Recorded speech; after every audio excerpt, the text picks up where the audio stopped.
what is the most valuable and highest paid work that you do? And the answer is thinking. The ability to focus. Very important. The ability to focus, as we've said and we'll say over again, is the absolute critical requirement for success. People say, geez, I don't know if I can be as successful as other people are because they have more advantages and more benefits and more intelligence and so on. Don't you believe it. A person who is focused, of average intelligence, can run circles around a person who is a genius who doesn't have the focus. That is why people come out of the universities with PhD degrees and with master's degrees and with sometimes 5, 10, 15 years of advanced education, and they can barely make a living, and other people quit school in grade 10 and grade 11, and they come out of school and 5 or 10 years later they have their own successful businesses. It's not the basic talents, although talents are important and education is important. It's the ability to focus the talents that you have like an arrow, if you like a sniper, to be able to hit specific targets. And that's why you don't have to think of yourself in terms of limitations. Focus. Focus is the key to your success. That's why I'm so concerned about I call it the attraction of distraction. It is so disturbing because it guarantees failure in life. You actually become addicted to distraction and you can't stop it. You're just like a dope addict. You've got to have your distraction. And if you're addicted to distraction, you can't focus. And if you can't focus, you haven't got a chance against someone who can. And so therefore, I'm hitting this a little bit hard, but I want you to think about it because most people slip into this attraction of distraction and we're not even aware of it. You haven't even really thought about how much time you spend during the day distracted. And the answer is about 80%. According to a recent report, every time that you respond to a new impulse and a new distraction, by the end of 2 or 3 hours, the brain is so flooded with dopamine that they're incapable of concentrating on anything. That it stimulates your mind so much that what happens, every stimulus triggers dopamine, and dopamine has the same effect as cocaine on your brain. It's a stimulus, and you get addicted to this dopamine stimulus, and you cannot not surround yourself with stimuli. The technology is great. You know, it's lots of fun, very helpful, makes a lot of things easy. But like anything in the world, there is too much of a good thing. And I think one of the things we don't talk about is what is the balance of technology in our lives. And I would argue that for many of us, it's out of balance.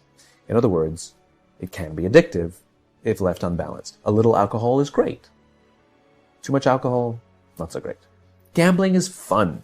Too much gambling, really bad. Right? Technology is wonderful.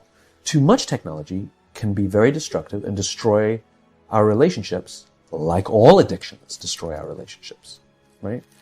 And so one of the things we're not considering is what is the right balance. If you wake up in the morning and you check your phone before you say good morning to your spouse, that's a problem. If you find yourself incapable of getting through a day without needing to check, that's a problem, right? Now, where it gets really dangerous is with kids, millennials. Some of them aren't kids anymore. Right. So almost all alcoholics on the planet discovered alcohol when they were children. Now, we have age restrictions on alcohol, cigarettes, and gambling, because we know that an immature mind is not yet strong enough or mature enough to deal with the powers of these addicting chemicals, these addictive chemicals, right? So we put an age limit. We have no such age limit or age restriction on social media or cell phones, right? And so what we have is an entire generation that's growing up addicted. Parents have to intervene. We have to stop giving our kids free access to social media and phones at young ages. They are not ready for it. Their minds cannot cope with the dopamine. Balance is fine.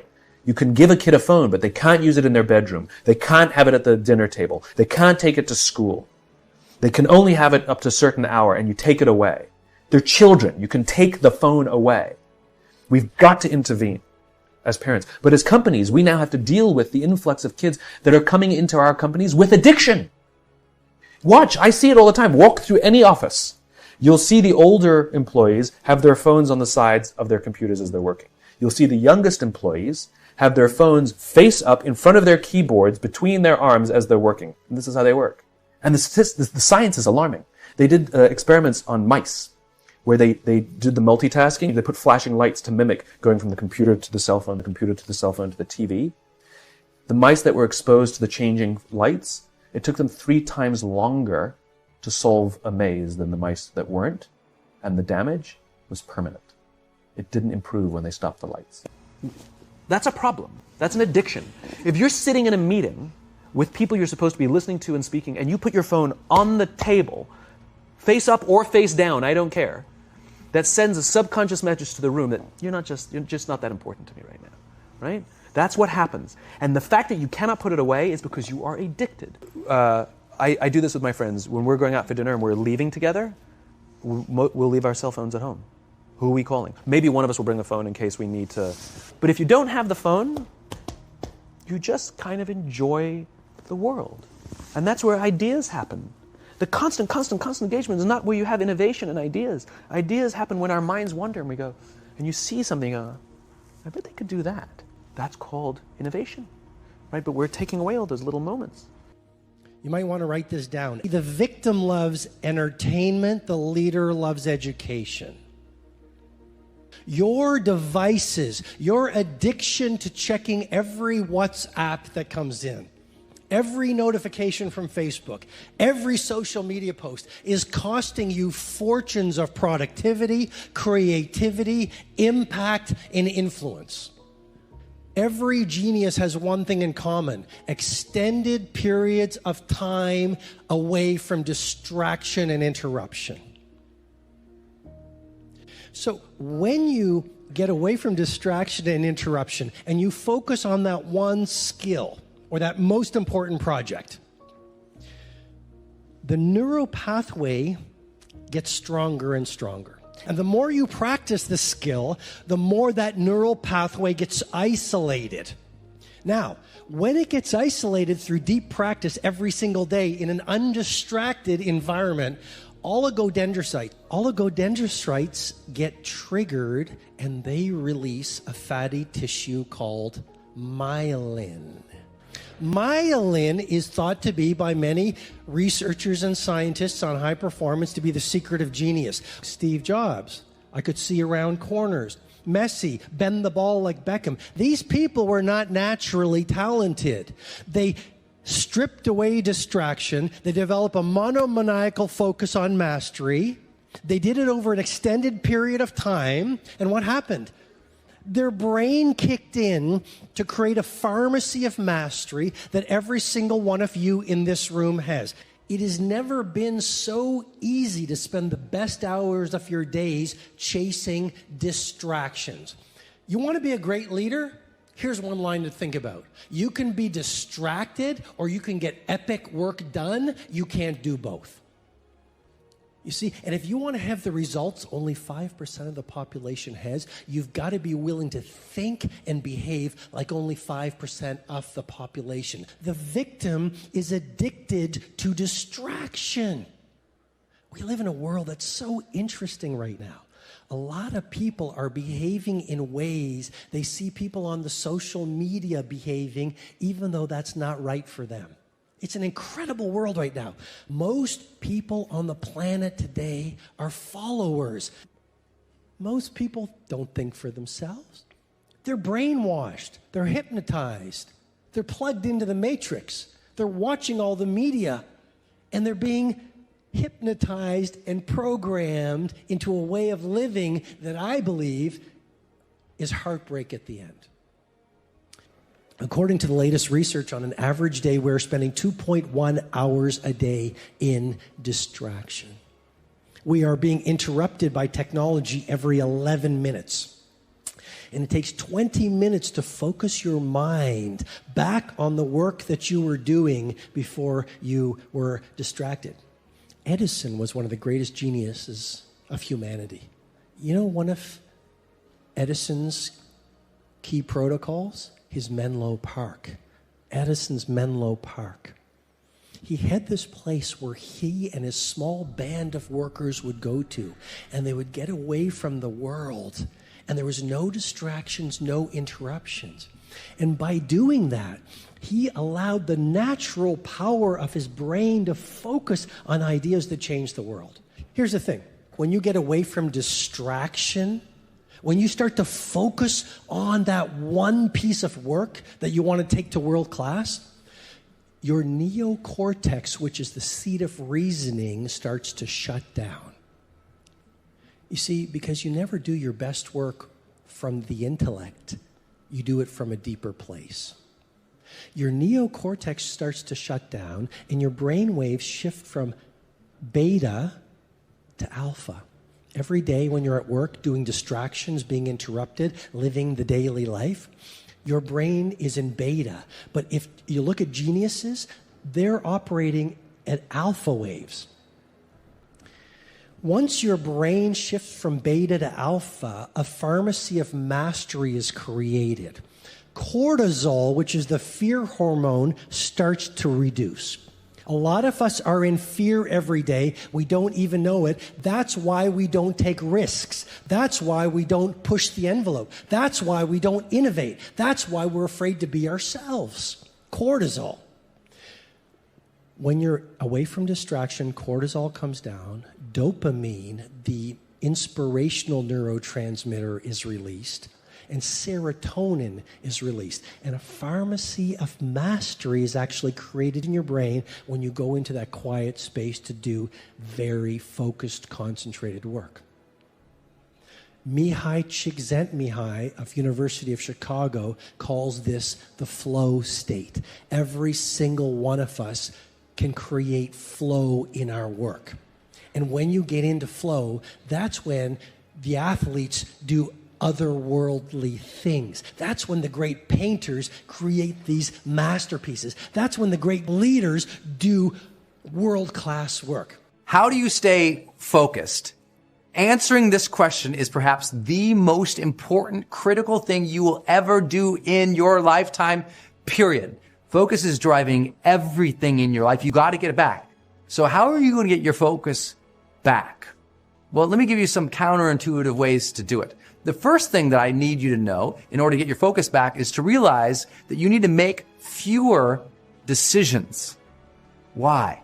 Well, as we know from neuroscience and we know from productivity studies, that the more decisions that we actually make, the more our brain becomes fatigued, right? The more decisions that we make, the more we utilize the glucose that's really fueling our willpower, that's fueling, frankly, our ability to make more decisions and higher quality decisions. Matter of fact, the more decisions that you tend to make, the less effective you're going to be over the long term, because you're going to utilize your ability and your resources and your brain's power, literally your willpower, will go out the window. So you want to minimize the number of decisions you are making. How do you do that? One, stop browsing.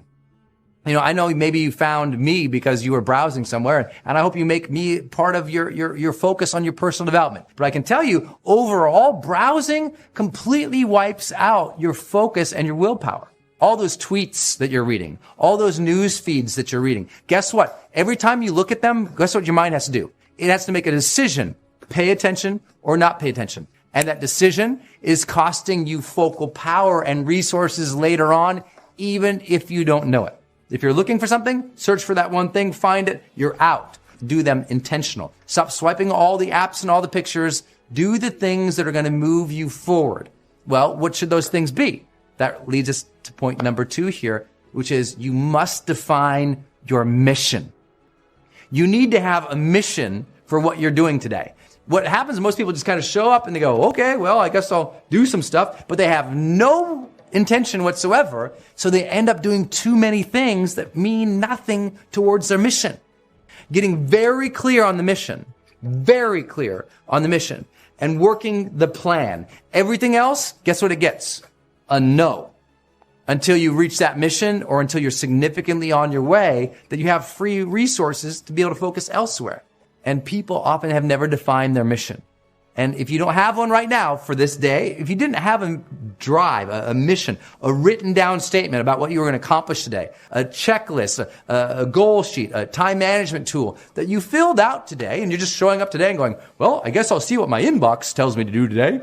And you just respond to everybody else's desires and everyone else's emails, and you're just always in reaction, always responding to everybody. No proactivity towards a mission that you defined yourself. you'll be lost.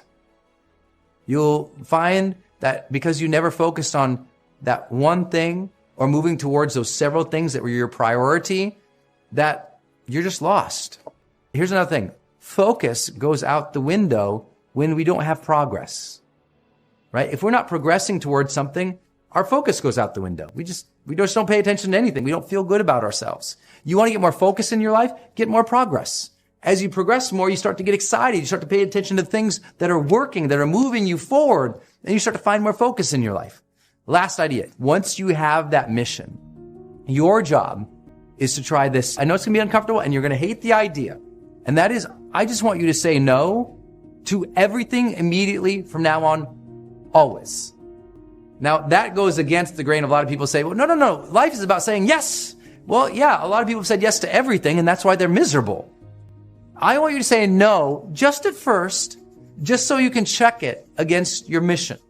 I don't want you to say yes or commit to any projects immediately anymore. That's what people do. I do want you to commit, but just give yourself like a couple hour break or an evening's break. Make the decision the next day, right? If something comes up and you can do it and you're excited about it and someone asks you to do something, I just say no first.